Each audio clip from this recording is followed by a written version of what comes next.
अस्सलाम वालेकुम everyone, health TV की तरफ से मैं हूं बिस्मा आसिफ, क्लिनिकल साइकोलॉजिस्ट। और आज जिस टॉपिक पे हम बात करने वाले हैं वो है हमारी मेमोरी पे कि क्यों हम चीज़ें भूल जाते हैं, इसकी क्या वजूहात है और हम इसे किस तरह से बेहतर कर सकते हैं।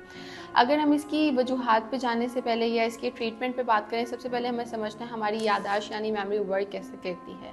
हम जो भी इंफॉर्मेशन हमारी इन्वायरमेंट से लेते हैं, नंबर 1 वो स्टेज पे आती है इनकोडिंग पे। हमारी ब्रेन की बेसिकली मेमोरी की 3 स्टेजेस होती हैं और नंबर 1 पे इनकोड करता है ब्रेन, मतलब कि उसको ब्रेन लैंग्वेज में कन्वर्ट करता है ताकि उसे फिर महफूज किया जा सके। नंबर 2 जो हमारा स्टेज आती है वो स्टोरेज की आती है। मेमोरी जब एक कोड में चली जाती है, ब्रेन कोड में, फिर उसको महफूज कर लिया जाता है लॉन्ग टर्म के लिए। नंबर 3 रिट्रीवल, जैसे ही हमें अपनी उस मेमोरी की दोबारा ज़रूरत पड़ती है तो हमारा ब्रेन दोबारा से उसको रिट्रीव करता है, दोहराता है और हम उस चीज़ को ईजीली एक्सेस कर लेते हैं। सो ये हमारी ब्रेन स्टेजेस हो गई। अब मसला कहाँ पे आता है हमारे भूलने में, जब हम चीज़ों को रिट्रीव नहीं कर पा रहे होते, यानी कि उसको याद नहीं कर पा रहे, दोहरा नहीं पा रहे होते, तो हम चीज़ें भूलना शुरू हो जाते हैं। अब इसकी वजूहात की बात करें कि क्यों चीज़ें हम भूलना शुरू हो जाते हैं।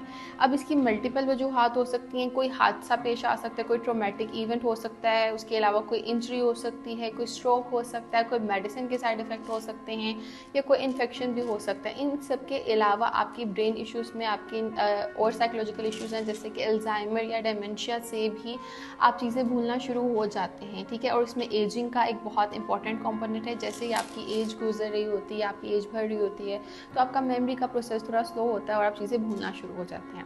अब हमने इसकी वजूहात की तो बहुत डिटेल में बात कर ली, लेकिन अगर हम इसकी बेहतरी की बात करें, हम इसको कैसे बेहतर कर सकते हैं, तो नंबर 1 पे आती हैं आपकी ब्रेन रिस्टॉर्मिंग एक्टिविटीज़, यानी ब्रेन एक्टिविटीज़ आ सकती हैं जिससे आप अपनी मेमोरी को बेहतर कर सकते हैं। उसके लिए आप पजल्स देख सकते हैं, ब्रेन बिल्डिंग एक्टिविटीज़ हैं, ब्रेन स्टॉर्मिंग एक्टिविटीज़ हैं, डिफरेंट एक्टिविटीज़ आपको मिलेंगी जिसको आप बार बार प्ले करके ब्रेन एक्सरसाइजेस कर सकते हैं जिससे आपकी मेमोरी की जो रिटेंशन है वो बेहतर हो सके।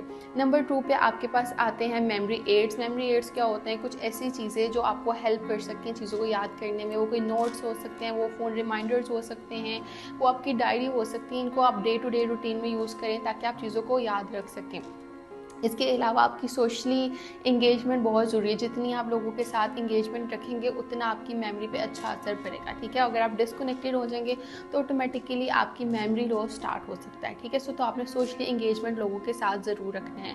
इन सब चीज़ों के अलावा आपकी स्ट्रेस मैनेजमेंट बहुत ज़रूरी है, क्योंकि बहुत ज़्यादा जो रीज़न हमारी मेमोरी में इशूज़ होते हैं उसमें स्ट्रेस भी बहुत एंग्जाइटी रोल प्ले करता है। सो अपने स्ट्रेस को मैनेज बेहतरीन अंदाज में किया जाए ताकि आपकी मेमोरी बेहतर हो सके। और अपना लाइफस्टाइल हेल्दी रखना बहुत ज़रूरी है। उसमें आपकी नींद का बेहतर होना, आपकी एक्सरसाइज, आपकी डाइट, ये सारी आपकी मेमोरी और ब्रेन पे बहुत इफेक्ट करती हैं। इन सब चीज़ों के साथ लास्ट में मैं ये कहूँगी, अगर आप स्टिल इन चीज़ों से स्ट्रगल कर सकते रहे हैं तो क्लिनिकल साइकोलॉजिस्ट या प्रोफेशनल हेल्प को लेना कभी मत भूलिए।